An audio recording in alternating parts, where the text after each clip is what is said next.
Good day to everyone. Recently I've looked back on my YouTube videos to see what are we missing there. And I saw only one video showing profit places for mages. Only one. And I said to myself, it can't be like that. There are many more out there, and this is what I'm going to show you today. Where to profit as a mage, Volume 2.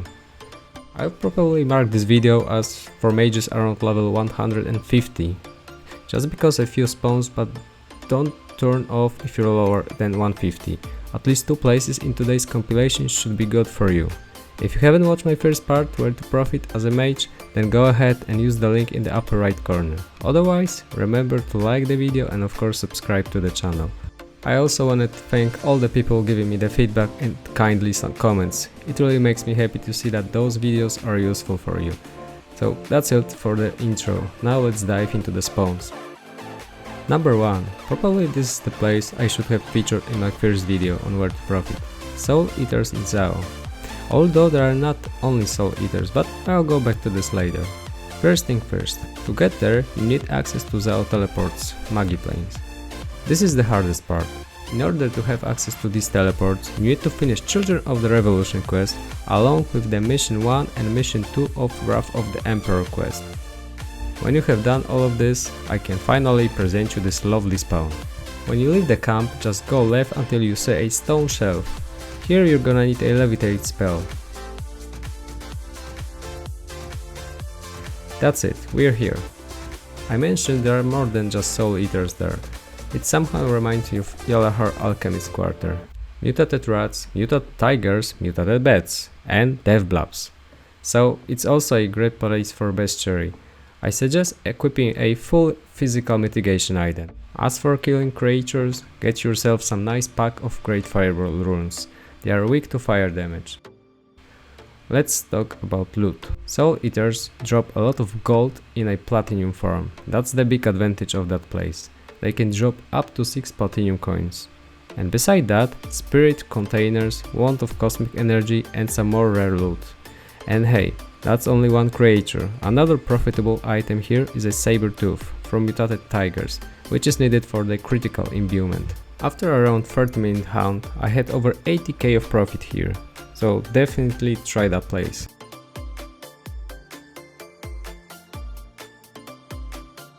Number 2. Because of this spawn, I marked this video for players around level 150, Behemoths cave in Forbidden Lands. To get there, you need Ape City Quest Mission 8. Also, when getting there, don't forget about the shortcut, you can swim up to Mountain Pass. When you get to the Heracles, just ask him about the transport.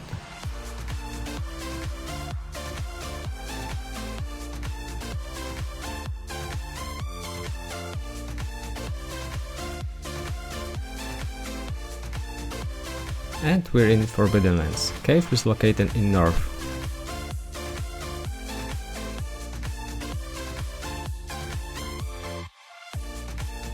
Behemoths are full physical creatures and they hit really hard, so bring physical protection items and use ice spells since they are weak to that element.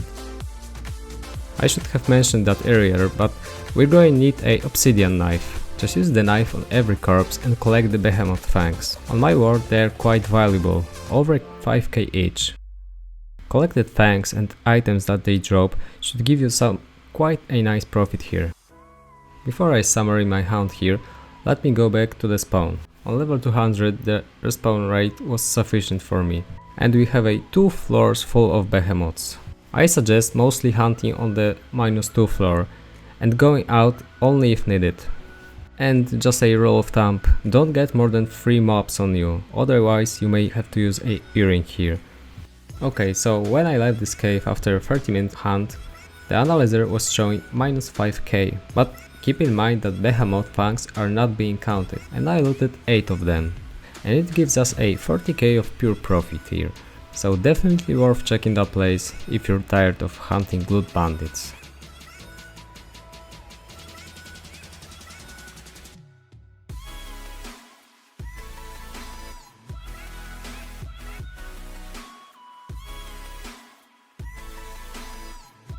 Number 3. Correct me if I'm wrong, but I guess not many of you know about that place.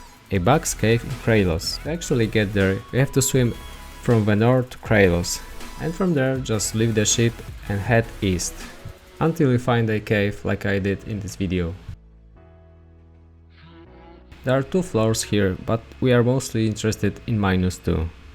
Bring a dwarven ring, just in case, cause these mobs can make you drunk like crazy, and it's easy to get trapped since there is not that many places to run.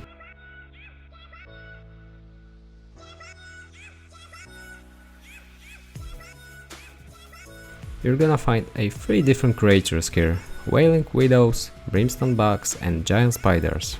Equipping some physical protection items is a good idea here, and for damage use a fire spells. Regarding the road, I suggest going in a circle. Depending on your level, you can lure more or less monsters with you.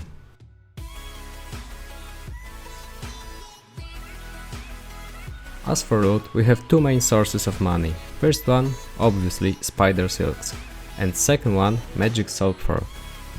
On level 170, after 30-minute hunt, I've came back with a 45k of profit. I think it's a kinda nice given this place is free like 90% of the time, not like Good Bandits.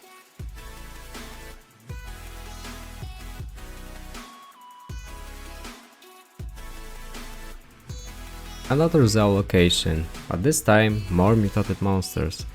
There's a whole cave with mutated bats and mutated tigers. So starting from the teleport in Muggy Plains, head east. It's located near the Children of the Revolution temple. The entrance is right after the bridge.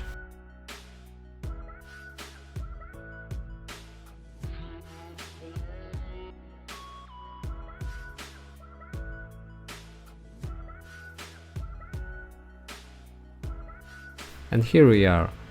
This is one of the spawns that you can enter on lower level. As a mage, I think you may come here even on level 80.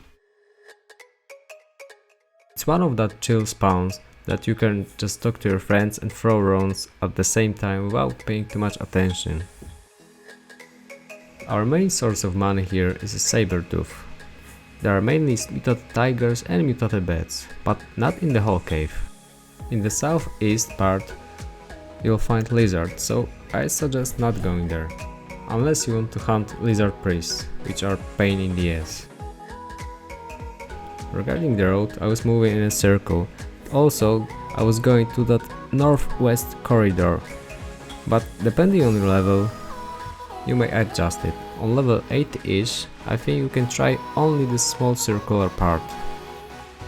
Try to experiment and see what's best for you. Also, let me know in the comments, I'm curious how it looks hunting here before level 100. Well, I think I also should talk about the profit here. So, I looted a 12 Sabertooths, 13 life rings and 1 guardian shield after around almost 30-minute hunt here. So the profit is not that great here, but it's also not bad.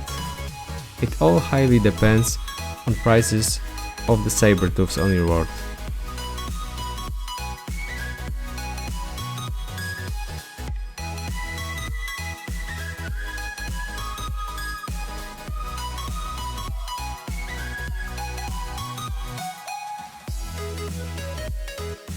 Number 5. Last spot in this compilation. In my first part on where to profit, I featured a cults in Yalahar, and I mentioned about the Liberty Bay spot in this video, so I think showing you this spot today is a good idea. So let me present you a Liberty Bay cults. To get there you have to go north from the depot until you see a small cabin and there will be a cave entrance, and from there go 1 floor down and then head south. Go until you see a big piano. And stop here. This is the part where you need 4 items to pass. There are 4 music sheets, every one with different rarity. To be able to go through, you need to read all of them. So when you're done, let's continue. This spot, compared to Yalahar cults, is far more superior. Not only because of the size of that spawn, but I'll go back to that later. So we have 2 big floors full of monsters. Starting from the first one, I suggest going like that, clear rooms one by one. When you're done, head down. And this is where it's getting more interesting. There are many more maps down here. 3 types of cults, witches, monks, bone lords and even a vampire. So bringing some GFBs, it's a good idea, cause witches resist energy damage. Regarding the road here, I was going right side and then left side, but it's totally up to you, do whatever you like.